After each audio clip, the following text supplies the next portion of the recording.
What a pleasure it is to be joined by Jim Nill, the general manager of the Dallas Stars. Jimmy, thanks for joining us. Pierre, it's always a pleasure. So here's a big one for you. Hanna, Alberta. What's the population? That's where you grew up. That's where you're from. Yeah, home of the Canada Goose. Population's about 2,800, and grew up there. Great place to grow up. Great family life. You know, out in the countryside on the farms, and it was a great place to grow up. I'm on the Hockey Hall of Fame selection committee, and one of your fellow townsmen is a guy that you know very well, Lanny McDonald. How much did he influence you as a young person? Major influence. He was a mentor of mine. He was, Lanny, I believe, is 5 years older than me, so he went to Medicine Hat, and so, you know, that was a big thing back then. This young guy going to play junior hockey, very successful, very good player, and he kind of set the stage for me that, boy, that's where I want to go. That's my next step, and I ended up following that same step. I went to Drumheller for a year, Tier 2, then to Medicine Hat for 3 years, followed his steps, and he ended up getting drafted to Toronto, and the rest is history. And you got drafted by the St. Louis Blues. Do you remember the day you were drafted and what the phone call was like? Yeah, I do. A little bit different than when it is now.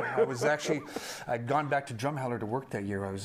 Which is an oil town, right? Which is an oil town. Yep. It's where they got the Dinosaur Museum and all that, but a great city and stuff. I was working for the Alberta Power Company. I was testing power poles. We had to test to see if they were getting rotted or not. I'd have to drill in, test and see if they're rotted. Got the phone call that night that I'd been drafted, and that was it. Where you went? And you went to St. Louis? I went to St. Louis. And then moved around a lot. Moved around from there.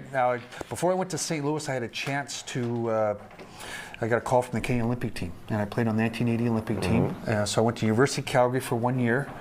That led up to that was 79. That led up to the Olympics in 1980, and then from there I went to St. Louis. One of your teammates on that Olympic team was Kevin Dineen. Do you remember much about Kevin and those Olympics? Yeah, no, Kevin was a good player. We had a pretty good team. You know, Paul McLean, Randy Gregg was there, so we had a pretty good group of players in that. And you obviously remember the miracle on ice. What was your takeaway when you saw the Americans win the gold medal that year? Well, by then we'd been beaten out now, but it was kind of, I don't want to say bittersweet. We played against the Americans all the time, and pretty close teams. And we actually had just played Russia 2 games before. We lost to them 4-3, and that was a heck of a hockey game. That was Tretiak was in net then, and then the Americans came in and beat them. But pretty proud of them. And when I look back, you look back at where our game is now, those Olympics probably changed the NHL more than anything. You know, here was a bunch of young college guys winning the gold medal. The Cold War was going on. Hockey wasn't big in Dallas or LA or Florida and Tampa and stuff. There was no hockey. That got the whole U.S. engaged. Here's a bunch of young kids beat the big bear from Russia, and I really believe that got hockey going in the U.S. And here we are in Dallas right now. Speaking of the U.S., you were a big part of the Detroit Red Wings for a long time, scouting, managing, helping Kenny Holland. 97, 98 back-to-back cups. You know, 03, Scotty Bowman's last cup, and then obviously 08 with Mike Babcock. The foundations from Detroit, how much have they affected you in terms of your managerial career? Major effects. You know, first of all, you talk about the people. You know, Scotty Bowman. You know, can't say enough about him. To be able to be with him by his shoulder and see how he operated, why he did things, why he didn't do things. Jimmy Devellano, another great general manager. It's in the Hall of Fame. Kenny Holland.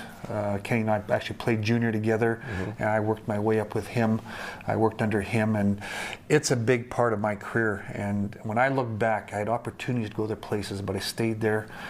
Probably could have gone a little bit sooner, but I stayed there. And probably a good thing, because I look back now, the things I learned there, if I didn't have that experience, how would I have survived in this business now? I don't know. Speaking of surviving, we're both guys that battle cancer. Your wife has battled cancer. How is she doing? My wife's unbelievable. She's been battling for about 20 years. She does chemo every 3 weeks, but she's an amazing woman, amazing mother, and a great wife. And the way she's taken it, it's just not.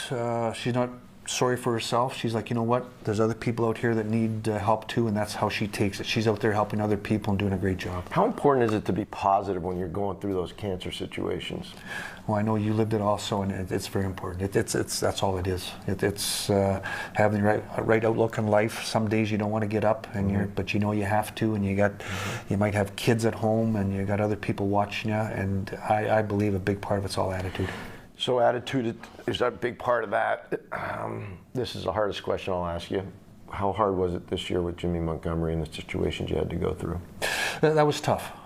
First of all, Jim Montgomery, he's a good man and he's a good coach. Mm-hmm. And it's not very often you fire a coach when, at the time, I think we were on about a 11-3-1 run. Mm-hmm. We were doing great, but it's something that had to be done. It was the right thing. Right thing for all parties. Mm-hmm. And I'm very at peace with that because it's something we had to do.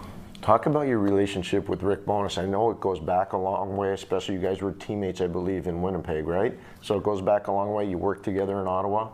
How easy was it for you to put him right in charge? That was probably, not that anything was easy when you go through these situations, but probably the one thing I'm most at peace with when I sat down and said, we got to make a decision here quick. I knew I had 4 head coaches mm-hmm. behind the bench. Mm-hmm. And Rick Bowness had been around a long time, and I thought he was the right guy to take it over, but he's got great support from the other assistant coaches, and that was probably the easiest part of the whole thing. I knew we were in good hands. And that, they'd been around Jim now for 2 years, and they knew how we're operating. There wasn't going to be a lot of change, because that was my biggest fear is, okay, I got to make this move. Who do I bring in? And to know that I had these other guys that could just keep it rolling, that was the easiest part. Describe Tyler Seguin. Very intellectual. Very upbeat. I love his personality. He's very... a real student of the game. I remember when I traded for him, I got a phone call right away, and he wanted to get some video on Jamie Benn. He knew he was going to play with Jamie Benn, mm-hmm. and he wanted to see how he plays, what makes him tick, how I should do things. Very sharp that way. And he's, we always laugh because he'll come in and he'll always look at my shoes or what I'm wearing and stuff. He's always slick. He's always slick. He's watching. He knows. The funny thing is, the players know more than what's going on than anybody else does. They know more. They know when something's happened before we do, and they're very smart that way, and he's very bright that way. I love how you put your team together, and I'll use an example, Andrew Cogliano. What made you go out and get Andrew Cogliano? Those are the parts of the game that the ordinary fan maybe doesn't understand. But to win in this league, to win at any level, there's certain pieces you have to have. And first of all, Andrew's been a winner wherever he's been. Mm-hmm. He's great in the dressing room, but it's what he brings on and off the ice. He plays the game the right way all the time. If you come and watch us practice, he's making everybody accountable in practice. Passes got to be on the tape. If you miss a pass, he's making somebody accountable for it. It's doing every drill 100% all the time. Those are the little things that you need around your young kids. And he brings that every night. And his line with Radek Faksa and Blake Comeau is one of the best, I don't know if you want to call him third line, but one of the best shut-down lines there is in the league right now. See, I can tell you, he did work for Scotty Bowman, because one thing Scotty Bowman never did is number his lines. He told me one time, our fourth line might be our first line one night, and our first line might be our fourth line. So that's good. Scotty Bowmanism right there. Yeah. Talking about players, Jamie Benn. He's your captain. He's the guy that everybody's paid attention to in the market. You've called him out a couple times. Yeah, when you're a captain, that goes with the leadership sometimes. And there's nobody that wants to win more than Jamie. And he accepts that, mm-hmm. and he knows it. And he's another guy that sometimes, his production might not be where people think it should be, but he's doing so many other little things around the dressing room or on the ice that influences the game. And I know you're down at ice level all the time, and you see some of these things that take place. Mm-hmm. This is still a tough game, and he plays as hard as anybody. He's got a lot of respect on that ice, and he brings a lot of different intangibles to us. How excited were you when you got Joe Pavelski? Well, I was very excited. Anytime, I guess I'm going to go back to my Detroit days. That's one thing I learned from Scotty and Kenny and Jimmy, and that was you can never have enough of those type of players. Mm-hmm. Guys have been through the wars, successful. They're Hall of Famer type of players, and anytime you can add those guys, you're adding something to your team that's going to help you win down the road. And you may not see it all the time. There might be stretches you see it, but when you get down to crunch time, that's where you're going to notice these guys. Can you describe your relationship with the late John Ferguson and how it may have impacted you? Another one of my mentors, an amazing man. Everybody, John Ferguson, if you know him, everybody thinks of this rough, tough guy. But I've never seen a man with a bigger heart and a guy that cared about people. And I was fortunate, played for him in Winnipeg. He traded for me. We became great friends. I ended up working with him in Ottawa, and he loved the game, he loved people, but I just love how he respected people. He treated people the right way. He had the biggest hands. Oh. When you shook his hand, And oh it my was- goodness yes. gracious. One time, I still remember, we were going to Utica.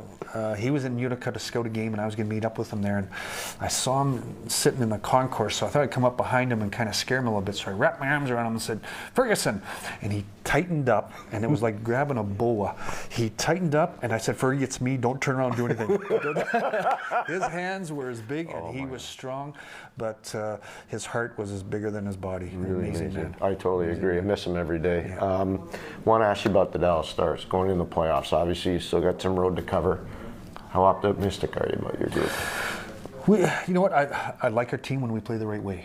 We got a certain identity. I think there's probably 5 or 6 teams in the league. You know, the St. Louis's, the Boston's, the Vegas's, the Washingtons.